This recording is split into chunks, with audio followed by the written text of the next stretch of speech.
Hi, I'm Rhonda Pick, Managing Editor of Pig Health Today, and with me is Dr. John Patience. He's a professor of animal science at Iowa State University. John, thank you for joining us.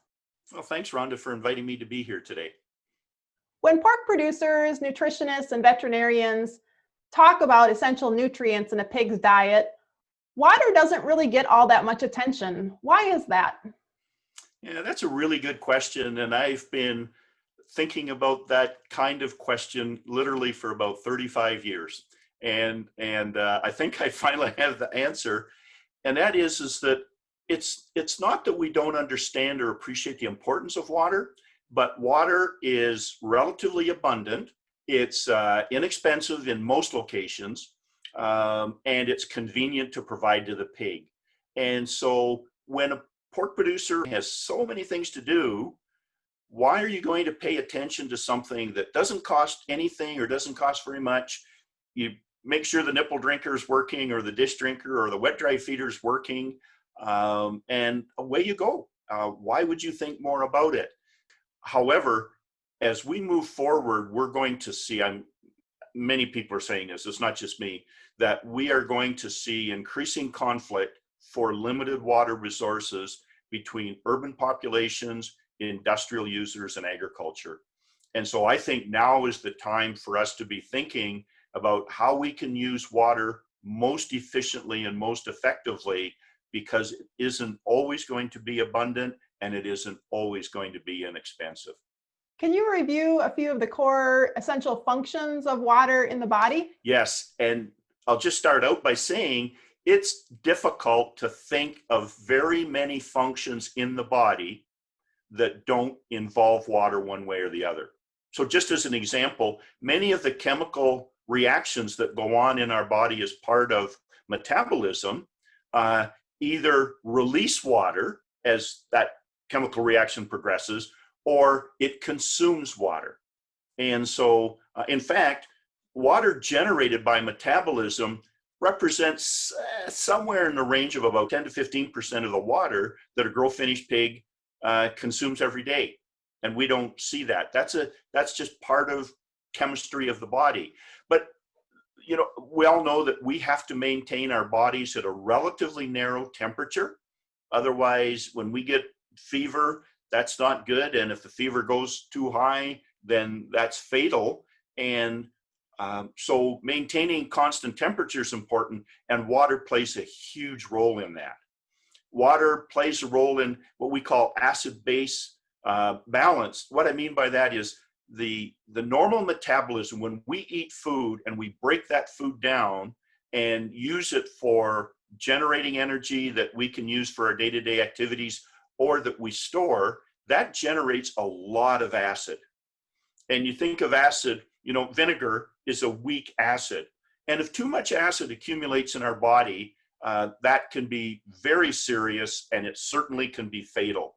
And water plays a very, very important role. In fact, chemically, it's ideally suited to help us maintain acid-base balance. But water is also involved in transport and movement of nutrients to the cells and waste away from the cells. Of course, the removal of unneeded products or waste products via the urine, or undigested material in the feces. Feces is at least 50% water. So water's everywhere in our body. We just don't see it. How well do we actually understand water requirements in the pig?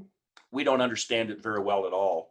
And part of the reason that we don't understand it isn't for lack of interest or feeling that it's important. It's just really difficult to determine what the requirement is. For example, if I fall slightly below the pig's requirement for water, then the kidney just says, oh, I can handle this. And it reabsorbs more water, and we excrete a more concentrated urine, which means less water. So the kidney can adjust to modest deficiencies in water.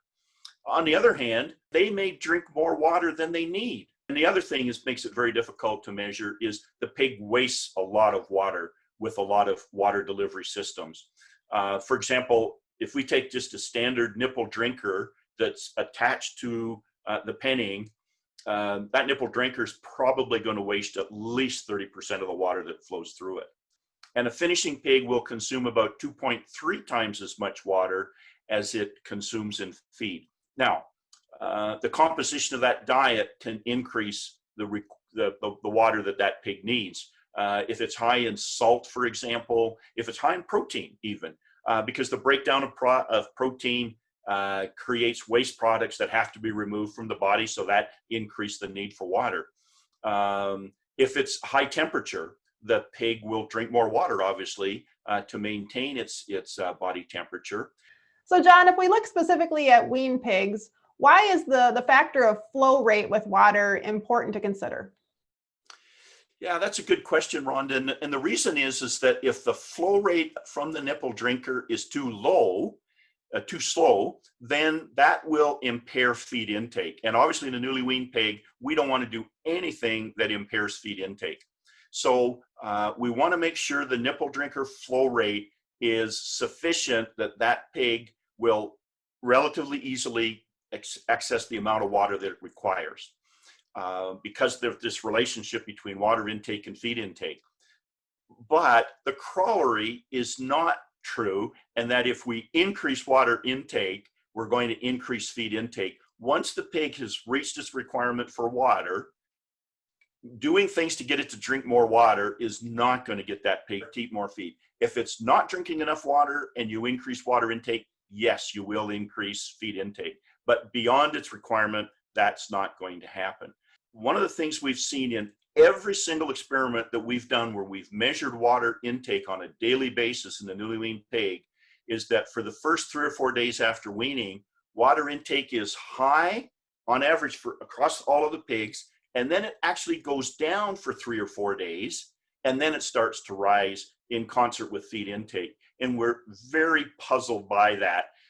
I guess we're assuming that there's enough pigs drinking out of hunger, maybe, or they're used to sow's milk or whatever that they overconsume. Let's shift gears a little bit and talk more specifically about sows. Why is water intake very important in sows, and how does that relate to the piglets? You're absolutely right. Water is really important to the nursing sow for obvious reasons, and that is she's producing milk.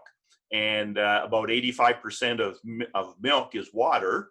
And so that sow needs to consume a lot of water in order to produce milk.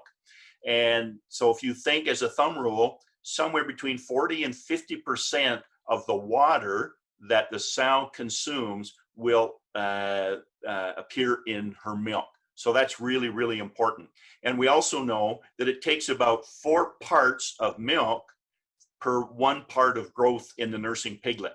So if the nursing piglet is gaining 250 grams a day, which is kind of a typical value, that pig has to consume a liter of milk in order to grow at 250 grams a day. So water is really, really important. The newly farrowed sow, there's a relationship between her level of activity and her water intake. And there's also a relationship between her water intake and the growth of her litter. And so if we do a relationship analysis, we see that the slower growing litters tend to be nursing sows that are not drinking very much water. But I think the take-home message as producers is we want to pay very close attention to that newly farrowed sow.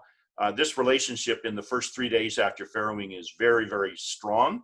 It's less strong in the second week after farrowing, but that early period of time, it's very important. So that's one of the phases in the whole pig life cycle where we think water intake may not be where we want it to be, that just putting water in front of the sow is not good enough.